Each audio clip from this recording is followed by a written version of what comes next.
अच्छा, तो आज हम ये 3 चीज़ों को समझेंगे ना। सार्थक अंक क्या होता है, पूर्णांकन कैसे करते हैं और परिमाण की कोटि। ठीक है, तो तीनों चीज़ को समझते हैं। तो जैसे मैं बोलूं कि इसकी लंबाई नाप के बताओ, इस बोर्ड की लंबाई यहाँ से यहाँ तक नाप के बताओ। आपने कहा कि इसकी लंबाई जो है 1.23 मीटर है, माने 1 मीटर और 23 सेंटीमीटर है। तो ये जो अंक आए यही क्या कहलाते हैं, सार्थक अंक। माप मतलब मापन में जो अंक प्रयुक्त होते हैं उसे क्या कहा जाता है, सार्थक अंक। जैसे आपको अपनी हाइट पता है क्या, कितनी है? हाँ, आप बोलते हो 5 फीट 9 इंच, है ना। तो 5 फीट 9 इंच जो आया ना, 5 और 5.9, वो क्या कहलाया आपका, सार्थक अंक कहला गया। ठीक है, क्योंकि मापन में हम 2 अंकों का प्रयोग कर रहे हैं, 5 और 9, तो वो क्या कहलाया, सार्थक अंक। ठीक है, तो किसी भी चीज़ का जब हम मापन करते हैं तो उसको अंकों से व्यक्त करते हैं। तो जितने अंक आते हैं उनकी संख्या को क्या कहा जाता है, सार्थक अंक। अब इसमें 2 चीज़ें होती हैं, एक होता है निश्चित अंक और एक होते हैं अनिश्चित अंक। जो अंतिम अंक होता है मापन का वो कैसा होता है, अनिश्चित होता है। मतलब ये है कि यदि और अच्छे से नापा जाए तो हो सकता है एक आध दशमलव के बाद और आ जाए कि यहाँ 2 आ जाए। ठीक है, और अच्छे से नापा जाए तो बोले नहीं भाई ये सही नहीं है, थोड़ा सा और आगे देखें। अब ये क्या कहलाया, अनिश्चित अंक। तो दशमलव के 1 अंक तक और हम निकाल लिए। जैसे मैं बोलूँ 22/7 में हम भाग करते हैं, माने 22 में 7 का भाग करते हैं, कितना हो गया, 7 दूनी 14। फिर यहाँ पर क्या किए, दशमलव लगाए, यहाँ पर आ गया क्या, 8। 8 आएगा क्या,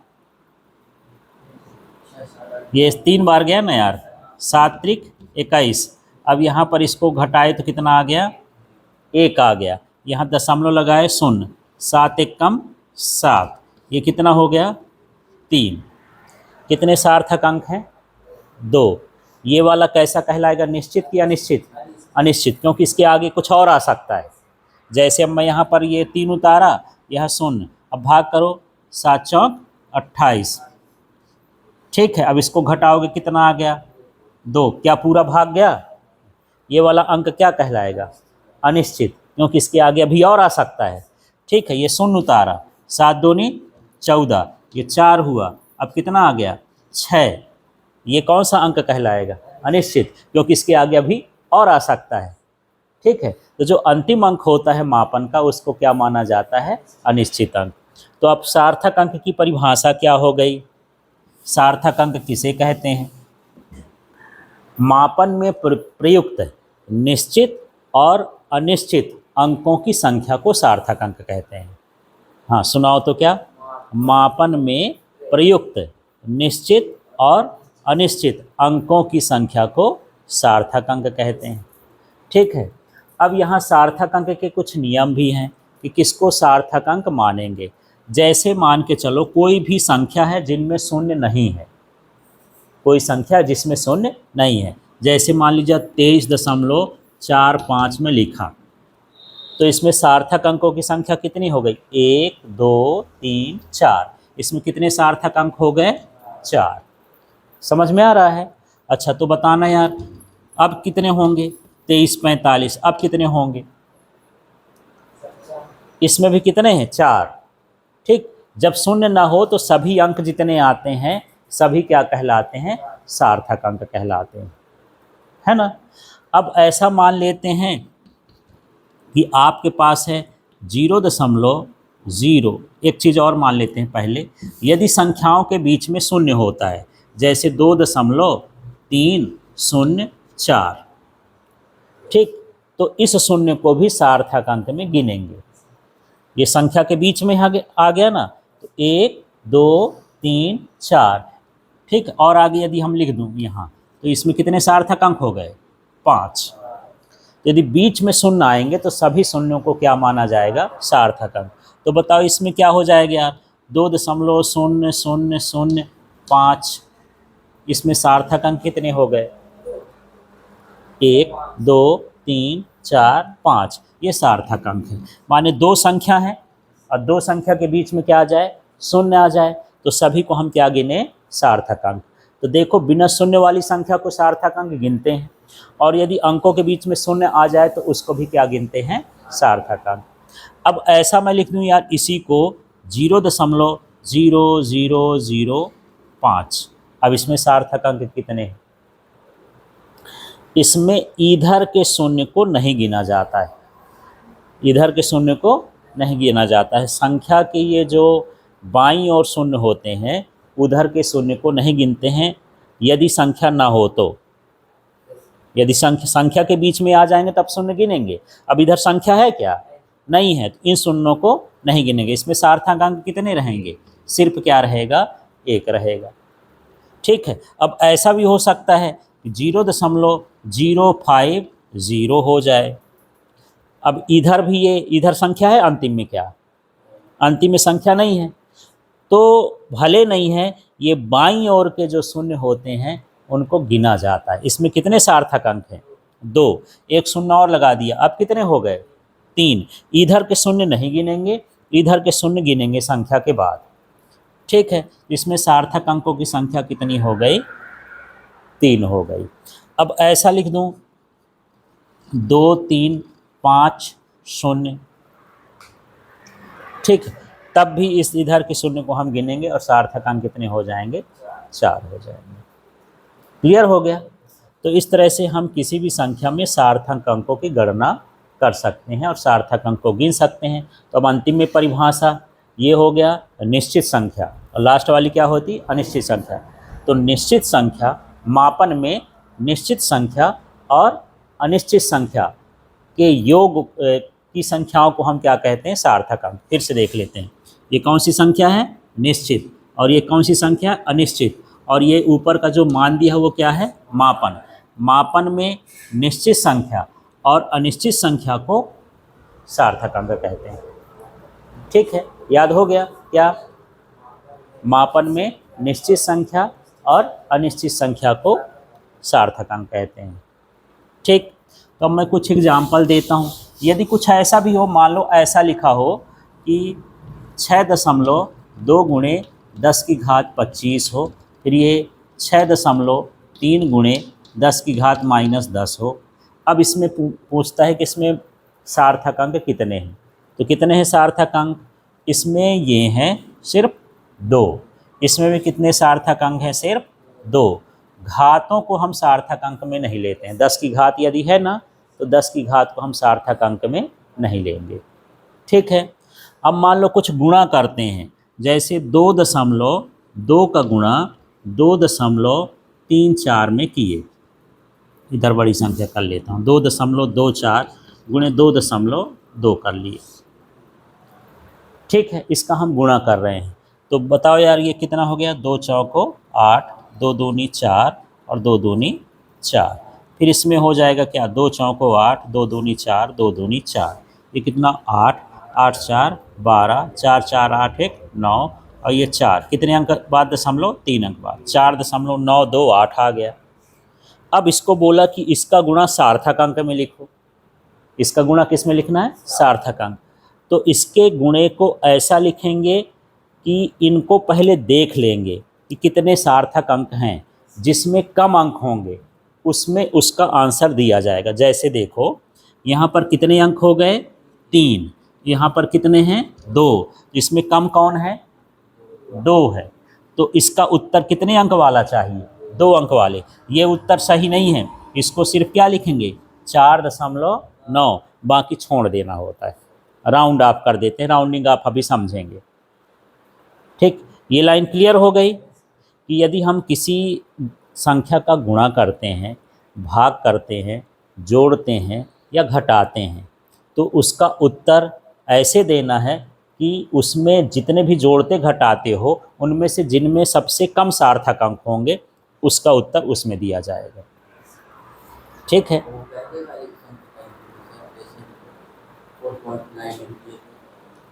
क्या, हाँ 4.9 लिख दिए, तो ये संख्या कहाँ गई, ये बोल रहे हैं।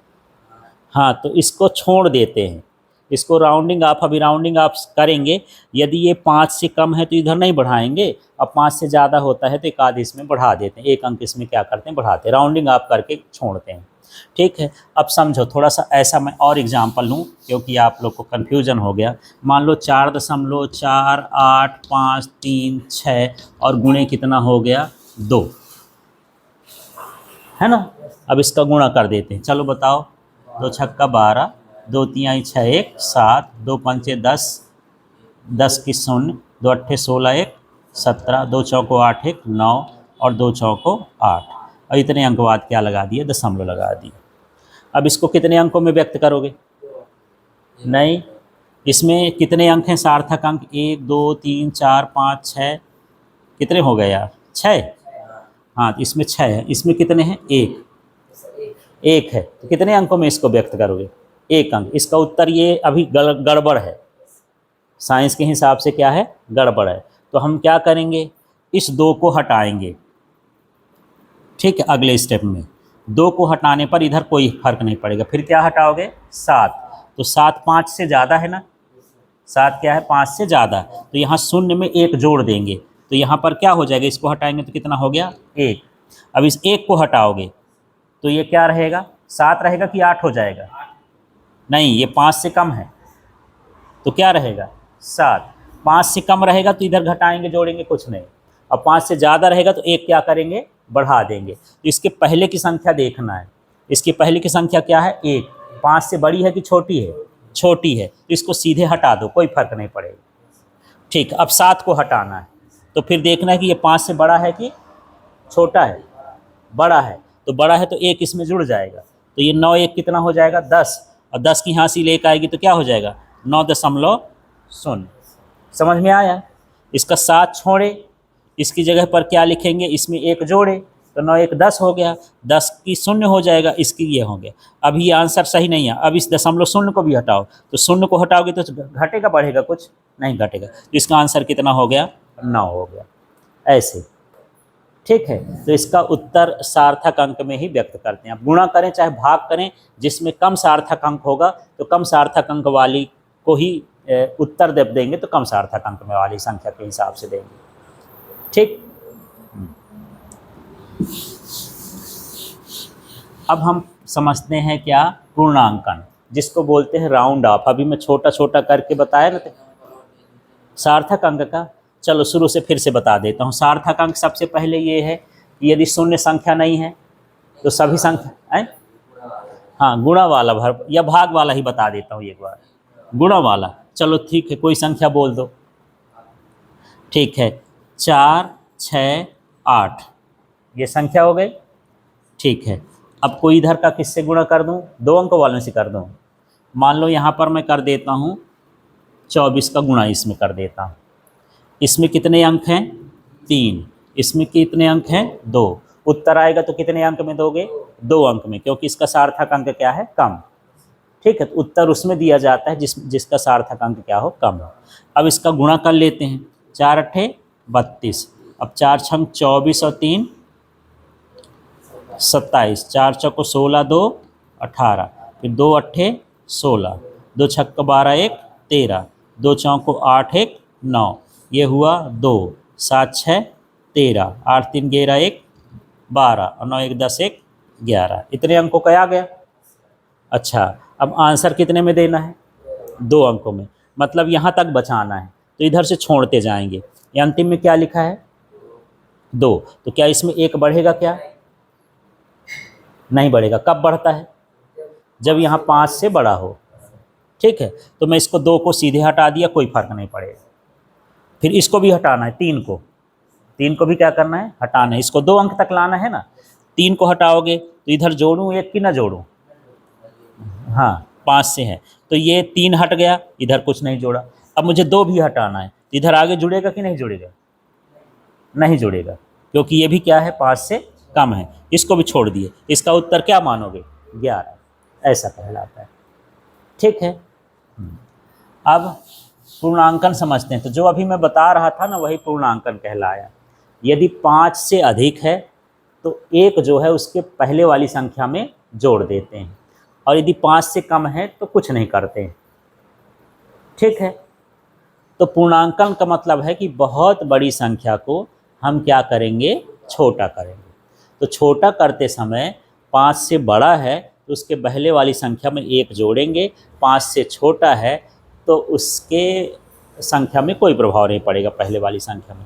अब जब 5 हो तब क्या करना है, तो यदि उसके पहले सम संख्या होगी तो 1 जोड़ देंगे, और विषम होगी तो कुछ नहीं करेंगे। अब इसको देखते हैं कैसे कैसे। ठीक, अब मान लो मेरे पास इतनी बड़ी संख्या है 9, 4, 6, 8, 7, 5, 3, 2। अब बोले नहीं यार बहुत बड़ी संख्या, 3 अंक में इसको लाओ या 4 अंक में लाओ, है ना। बोल दिया कि इतने अंक चाहिए मुझे, कितने अंक चाहिए, 4 अंक। तो सबको अब क्या करना है, छोड़ना है। तो चलो सबसे पहले ये 2 देखेंगे और उसको देखेंगे कि 5 से कम है कि बड़ा, 5 से क्या है, छोटा है। तो 3 में जोड़ेंगे क्या, कुछ नहीं जोड़ेंगे, ये हट गया। ठीक है, अब क्या है, 3, है ना। तो ये 5 से छोटा है तो इस 5 में इसके पहले वाले में जोड़ना पड़ता है। तो क्या जोड़ेंगे, क्या नहीं जोड़ेंगे, इसको ऐसे रहने देंगे। फिर अब क्या हो गया, 5। ठीक है, अब ये जोड़ेंगे कि नहीं जोड़ेंगे, नहीं जोड़ेंगे क्योंकि ये क्या है, विषम। यदि यहाँ सम होता, मान लो यहाँ 8 होता तो उसको 9 कर देते, 1 जोड़ देते। ठीक है, उसके पहले यदि सम होगा तो वहाँ पर जोड़ देना है 1, और विषम होगा तो नहीं जोड़ना है। तो ये विषम है तो 5 भी हटाने पर कोई प्रभाव नहीं पड़ेगा। अब ये क्या लिखा है, 7। 5 से बड़ा है कि छोटा है, बड़ा है। तो क्या करोगे, हाँ 8 को क्या बना दोगे, ये 9 बना दोगे, बस ये इतना 4 अंक का हो गया। बोले नहीं भाई 4 अंक वाला नहीं, अभी और बड़ा है, इसको 2 अंक वाला बताओ, कितना बनाना है, यहाँ तक लाना है 2 अंक वाला। अब क्या छोड़ोगे, 9, तो ये क्या हो जाएगा, 6। हाँ 9 को छोड़ोगे तो ये क्या बन जाएगा, 7। फिर 7 को भी छोड़ो तो क्या हो जाएगा, ये 5 हो जाएगा, ये क्या हो जाएगा, 5। ठीक है, अब बोले नहीं 5 को भी छोड़ो तो 9 और इसको जोड़ोगे तो कितना हो जाएगा, 10 हो जाएगा।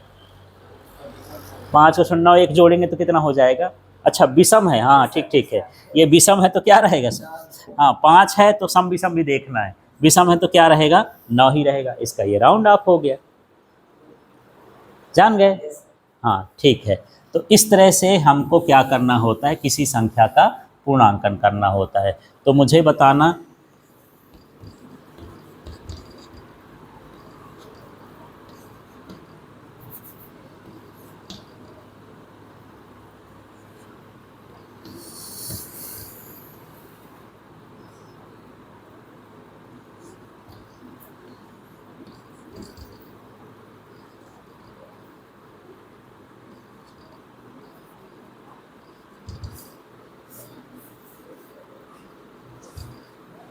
हाँ चलो 2-2 अंक तक लाना है, यहीं बताओ, यहीं कुछ करना नहीं, यहीं बताना है, ओरल बताओ इसका फाइनली क्या होगा, मन में बता दो।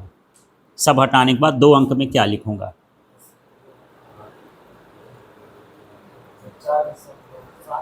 हाँ ये क्या हो जाएगा, 4.7। मन में कर सकते, हाँ यार 8 छोड़ेंगे यहाँ 1 आएगा, 1 छोड़ेंगे यहाँ 7 रहेगा, 7 छोड़ेंगे यहाँ पर क्या हो जाएगा, 7। ऐसे तो तुरंत तुरंत कर सकते हो, दिमाग में ही कर लगा सकते हो।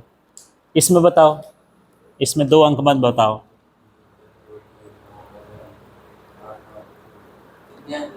सिर्फ 2 अंक, 9.9। ठीक है, ये कितना हो जाएगा, 9.9। इसका बताओ, ये कितना हो जाएगा, 2.7 हो जाएगा।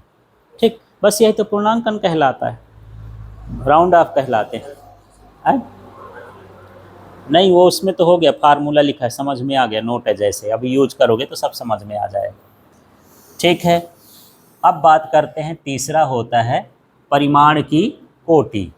तो परिमाण की कोटि का मतलब होता है 10 की घात। 10 की घात को ही क्या बोला जाता है, परिमाण की कोटि। लेकिन 10 की घात को भी बढ़ाते हैं या घटाते हैं। यदि 5 है या 5 से बड़ा है तो 10 की घात को 1 बढ़ा देते हैं, और यदि 5 से छोटा है तो 10 की घात को वही रहने देते हैं। थोड़ा सा ऐसा समझो, यदि मैं सिर्फ ये लिखूं 10 की घात 15 और मैं पूछूं कि परिमाण की कोटि क्या है, तो इसकी घात देख लो, कितना है परिमाण की कोटि, 15, 10 की घात की, 10 की घात को ही क्या बोलते हैं, परिमाण की कोटि बोलते हैं। अब यहाँ मैं बोल दूँ कि 10 की घात -7 है, बताओ परिमाण की कोटि। 10 की घात माइनस, ये सिर्फ -7, ये इसकी क्या कहला गई, परिमाण की कोटि। लेकिन ये बोल दिया कि ये जो है 4.6 गुणे 10 की घात 15 है, और ये बोल दिया कि मान लो 9.8 गुणे 10 की घात -7 है, और एक ये हो जाए कि ये 3.6 गुणे 10 की घात 4 है। इसमें बताओ परिमाण की कोटि।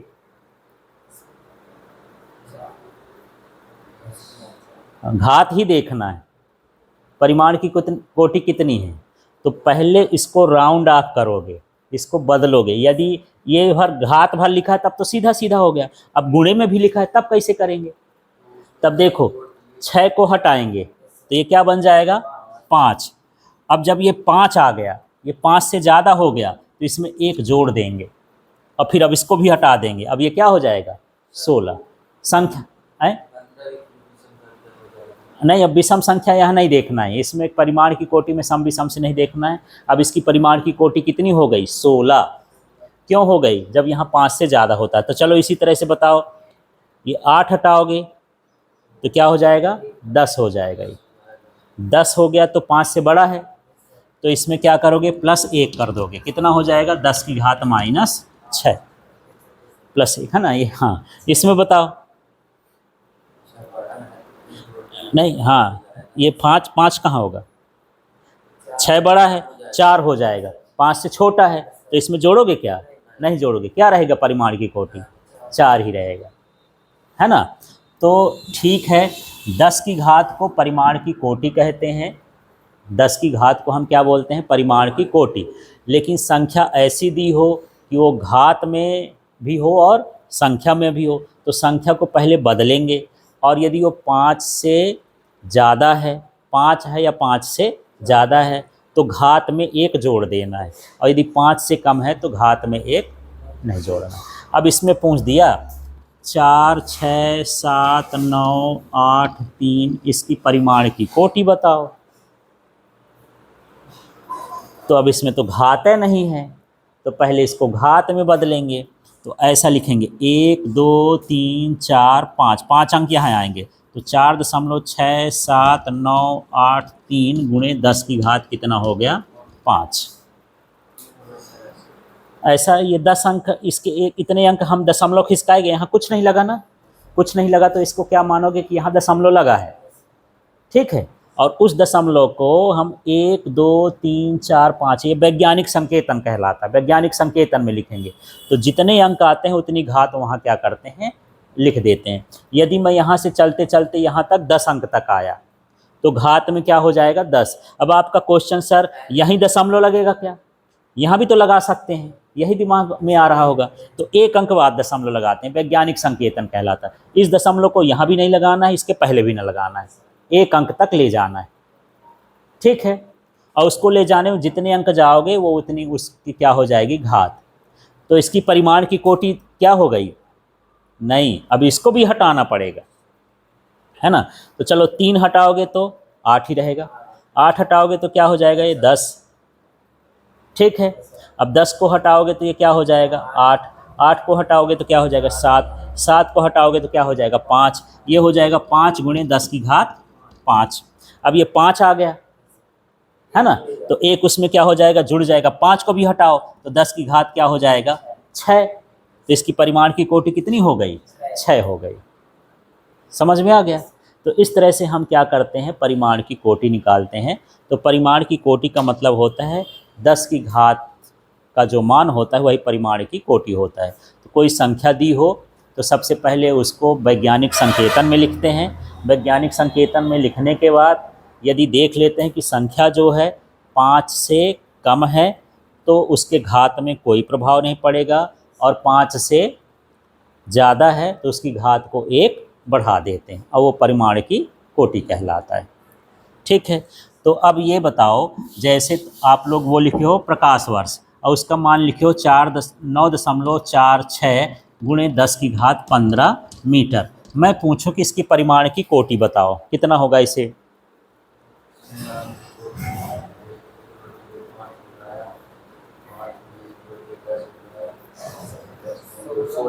16 बन गया ना। इसका परिमाण की कोटि कितनी होगी? 16। वैसे भी देख ली कि यहीं भर देख ली, उधर ना देखो, यही 5 से क्या है, ज़्यादा है, तो यहाँ +1 कर देंगे, 10 की घात क्या हो गया? 16। अब देखो 3.08 गुणे 10 की घात 16, ये खगोलीय मात्रक का मान लिखे थे मीटर में। इसका परिमाण की कोटि बताओ। ये यहीं भर देख लो, पूरा ना देखो, 5 से कम है, 5 से कम है तो कुछ नहीं करेंगे, माने इसके परिमाण की कोटि क्या हो गई? 16 हो गई। समझ में आ गया? तो तीनों चीज़ समझ में आ गया होगा। सार्थक अंक माने मापन में जो अंक प्रयुक्त होते हैं उनकी संख्या को क्या बोलते हैं? सार्थक अंक। इसमें 2 तरह के अंक होते हैं, निश्चित और अनिश्चित अंक। जो अंतिम का अंक होता है वो क्या है? अनिश्चित है, क्योंकि उसके आगे और अधिक अंक भी हो सकते हैं मापन में। ठीक है, तो क्या हो गई सार्थक अंक की परिभाषा? मापन में प्रयुक्त, हाँ, अनिश्चित, निश्चित और अनिश्चित अंकों की संख्या को सार्थक अंक कहते हैं। ठीक है, पूर्णांकन में क्या करोगे? यदि अंतिम की संख्या छोड़ना है तो यदि 5 से अधिक है तो उसके पहले की संख्या में 1 जोड़ना है, 5 से कम है तो कुछ नहीं करना है।